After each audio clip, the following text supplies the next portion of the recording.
আজি আন্তৰ্জাতিক নাৰী দিৱসৰ দিনাই মধ্য অসম ৰেডিঅ' শ্ৰোতা সংঘই এক ব্যতিক্ৰমী কাৰ্যসূচী ৰূপায়ণ কৰে।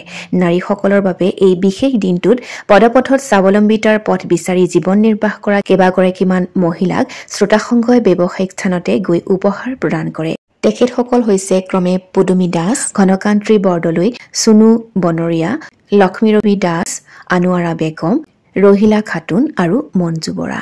নগাঁও ৰহা বৰকলা অঞ্চলৰ এই মহিলা কেইগৰাকীক শ্ৰোতা সংঘৰ মুখ্য সঞ্চালক কিৰণ চন্দ্ৰ নাথ, সংঘৰ কোষাধ্যক্ষ বিমান মজুমদাৰ আৰু সদস্যা তঞ্জিতা বেগমে নিজৰ ক্ষুদ্ৰ ব্যৱসায়িক স্থানলৈ গৈ উপহাৰ প্ৰদান কৰে। আমি যিহেতুকে আকাশবাণীত কাম কৰোঁ, গতিকে আমি সকলোকে কওঁ যে ৰেডিঅ' শুনক।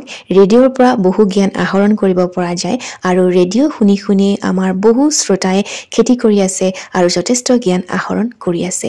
গতিকে ৰেডিঅ' শুনক আৰু 10জনক শুনাওক।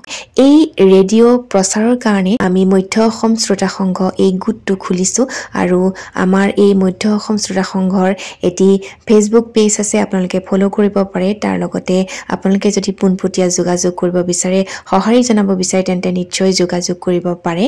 এই সংঘৰ সদস্যা হিচাপে মই এই ভিডিঅ'টি আগবঢ়াইছোঁ আৰু আপোনালোকৰ সঁহাৰি পালে এই সংঘ নিশ্চয় আগুৱাই যাব পাৰিব। আৰু আহকচোন শেষত আমি আমাৰ মুখ্য সঞ্চালক কিৰণ চন্দ্ৰ নাথ ডাঙৰীয়াই কিনো কয় অকণমান শুনি লওঁ। হয়, আজি আন্তৰ্জাতিক নাৰী দিৱসত আমি মধ্য অসম ৰেডিঅ' শ্ৰোতা সংঘৰ তৰফৰ পৰা ৰহা আৰু বৰকোলা অঞ্চলৰ কেইবাগৰাকীও মহিলাক আমি উপহাৰ প্ৰদান কৰোঁ, যিসকলে সন্মানেৰে জীয়াই থকা, তেওঁলোকে যাতে স্বাৱলম্বিতাৰ পথ বিচাৰি পায়। এই উদ্দেশ্য আগত লৈ আমি আজি মধ্য অসম ৰেডিঅ' শ্ৰোতা সংঘৰ তৰফৰ পৰা খাদ্যবস্তু আৰু বস্ত্ৰ উপহাৰ হিচাপে আগবঢ়াওঁ।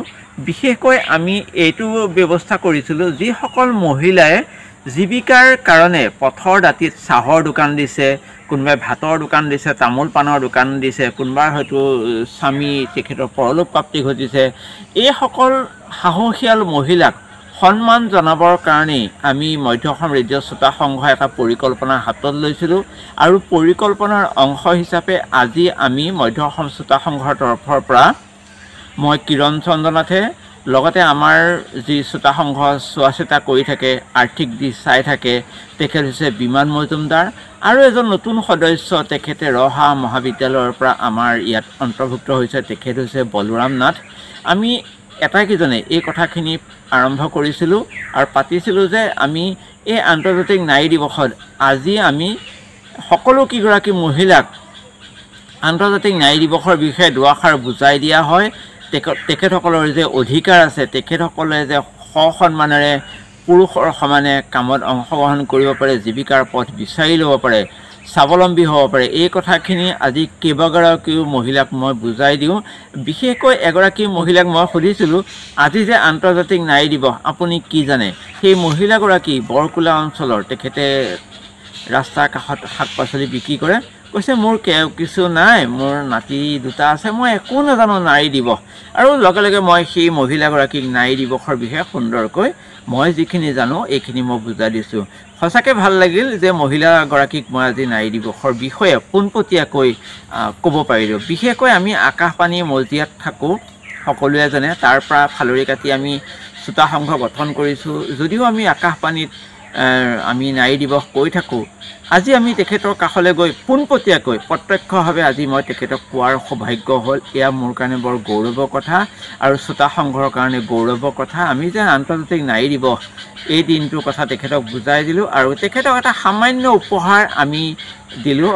এনেকুৱাও দিছোঁ তেখেতে পিন্ধিব পাৰিব, তেখেতে খাব পাৰিব, এনেকুৱা বস্তুৰে আমি তেখেতসকলক সন্মান জনালোঁ। ৰহা অঞ্চলতো আমি মহিলা কেইগৰাকীক সন্মান জনালোঁ এই খাদ্যবস্তু আৰু তেখেতসকলে পিন্ধিব পৰা বস্ত্ৰৰে উপহাৰ হিচাপে দিলোঁ। আৰু এইখিনিতে উল্লেখ কৰিব লাগিব, আমাৰ শ্ৰোতা সংঘৰে তঞ্জিতা বেগমে আমাৰ নগাঁও অঞ্চলৰ এগৰাকী মহিলাকো আজি উপহাৰ আৰু গামোচাৰে তেখেতে সম্ভাষণ জনায় নগাঁৱৰ এই মহিলাগৰাকীক। আৰু আন্তৰ্জাতিক নাৰী দিৱসৰ সকলোলৈকে শুভেচ্ছা জ্ঞাপন কৰিছোঁ। পুৰুষ মহিলা সকলোকে আন্তৰ্জাতিক নাৰী দিৱসৰ শুভেচ্ছা জ্ঞাপন কৰিছোঁ। আপোনালোকেও আপোনালোকৰ পৰিয়ালত ওচৰ পাজৰৰ মহিলাসকলক নাৰী দিৱসৰ বিষয়ে দুআষাৰ ক'ব আৰু শ্ৰোতা সংঘৰ তৰফৰ পৰা সকলোলৈকে আমি নমস্কাৰ জনাইছোঁ।